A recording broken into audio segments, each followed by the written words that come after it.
Thanks for everybody getting here on a Sunday night. I know that this is what we try and make an annual occurrence to get to bowl games and to have some fun, and so we're excited for where we are and honored to be in a spot where we've accepted a bid to the VRBO Citrus Bowl. So really excited about that. First, want to congratulate Penn State on a great year. Dr. Eric Barron is president at Penn State. Sandy Barber, their AD, and James Franklin, the football coach, have known most of them. Don't know Dr. Barron, but I do know that Sandy and James, and congratulate them and look forward to seeing them in Orlando as we meet down there for the football game. Know they have a pretty dynamic team. They've had a lot of success, and James has done a great job of building that program back to Penn State's traditional power. And so we're looking forward to being able to play them on New Year's Day, and excited about that for our football program. Extremely appreciative of Steve Hogan, the executive director of the Florida Citrus Bowl, the VRBO Citrus Bowl. I had a good conversation with Steve this afternoon.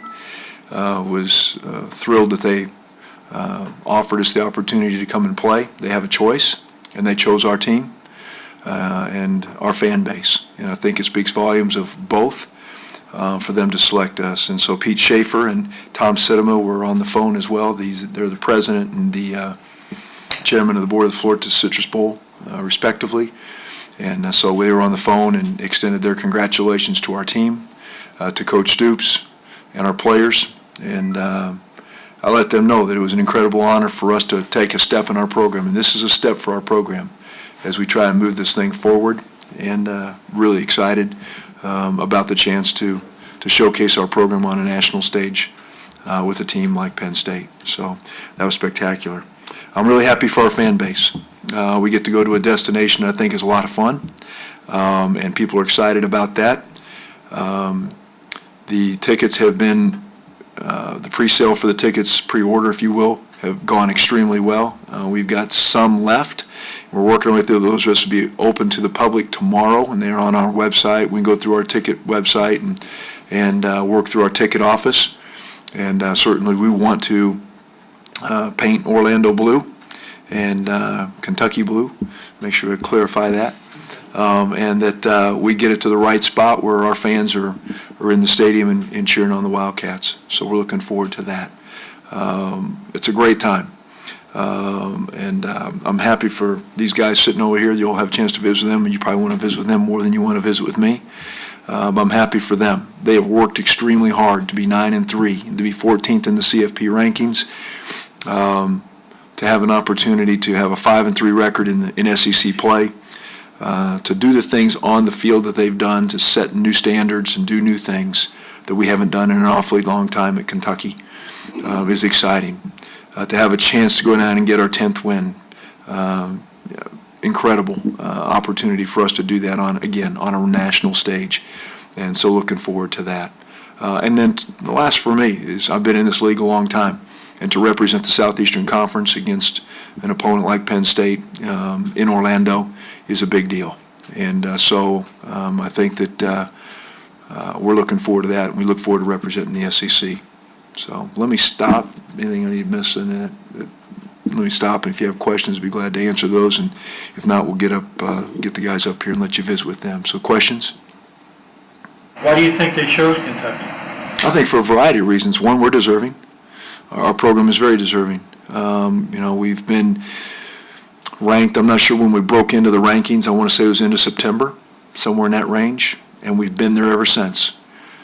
We had the losses with Georgia and Tennessee back to back, but we never wavered out of the rankings, and we hung in there. Then when the CFP rankings came out, we cracked that egg and got in there and moved up to 14th today. So I think that in terms of where we were, if you look at their protocol and their procedures, we were supposed to be the team that was selected. I'm sure that they have choices, and they could have gone outside that if they wished to. And there were some other teams just below us in those rankings. I think they knew our team was deserving. We've got some guys on our team that are certainly worthy of that recognition and that attention. Second thing is our fan base. There's no question that our fan base plays a part in that. our fan base follows, and this is an opportunity for them to see the quality of the Kentucky fan base. We talk about the Big Blue Mist. You can talk about whatever you want to talk about, but they come, and they have showed up when we needed them to show up, and we need them to show up in force. These guys deserve it. They deserve to have their fans out there, and in a big-time atmosphere, in a big-time game on New Year's Day. Kentucky fans, this is our chance to again show why the Big Blue Nation is as special as it is. Mitch, speaking of the rankings, there's been a lot of talk about maybe you should have been ranked higher ahead of Florida in particular. What were your thoughts on this conversation? Did you talk to your old friend Rob Nolan? No, I didn't. I don't think that's appropriate. I try to steer clear of that. I respect where they are in their deal. They are a committee that has to sit behind closed doors, and they work at that. And how hard that is being on the basketball committee. It's hard. What you do when you get in that room is hard. And you have a lot of vetting and splitting of hairs of where that is, and I respect that. It is a really hard process to be involved in. And we could sit there and I could say, much like they did on 4, 5, and 6 in those rankings, we could do the same thing on probably 9 through 15 and be in the same spot and split hairs. We could say there's teams, a couple teams, A&M beat us. And could they say, yeah, well, we beat Florida, and we could play that game all day long, and we could do that. Would we have liked to have had the opportunity? We would have been honored to do that. But I want to make sure people understand we're honored to be where we are. All right, so I won't say we're new to the party. We're not going to come into the party and act like we've arrived. All right, we want to show up, show people we're appreciative. We're going to be involved in it, and we're going to work hard to stay in it. And I want people to understand that. So I get it. It's hard. Those decisions to be in the 12 are really hard. And they had to make some decisions. That's okay. That's okay. We finished 14th, and we'll go fight like heck to prove people that maybe we earned a spot or two higher. But more importantly, we get a chance to play a great opponent in a really cool venue on a good day. We'll go do that. How important is it, do you think, for the fan base to go to a different place?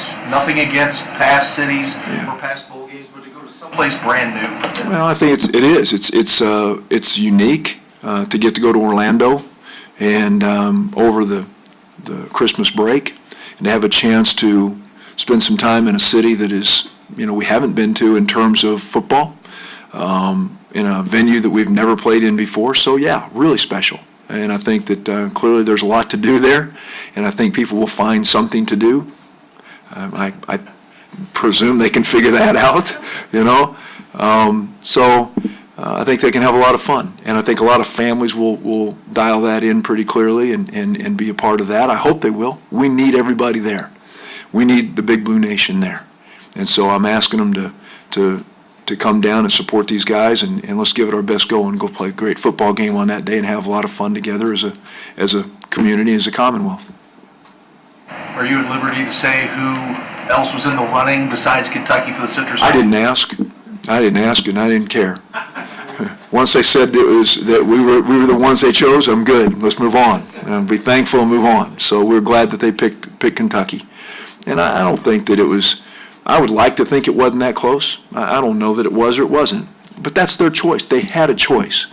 And the fact that they chose our guys and our fans means a lot to us as a department. So whatever it was, their process, I'm thankful. Steve's been a great friend of the league. I've had an opportunity to spend time with him in our meetings we've had in Orlando. They've hosted the SEC athletic directors on numerous occasions. So we know many people on their staff very, very well. And they've always wanted to have Kentucky. We've never been there as a school. So for us to have a chance to be in the Citrus Bowl as an institution for the first time, pretty cool deal. And I think it's a great honor for our program. It's a step for our program, and I'm really proud of Coach Stoops and the staff and how hard they've worked and the things that they've done to get there. So it's good stuff.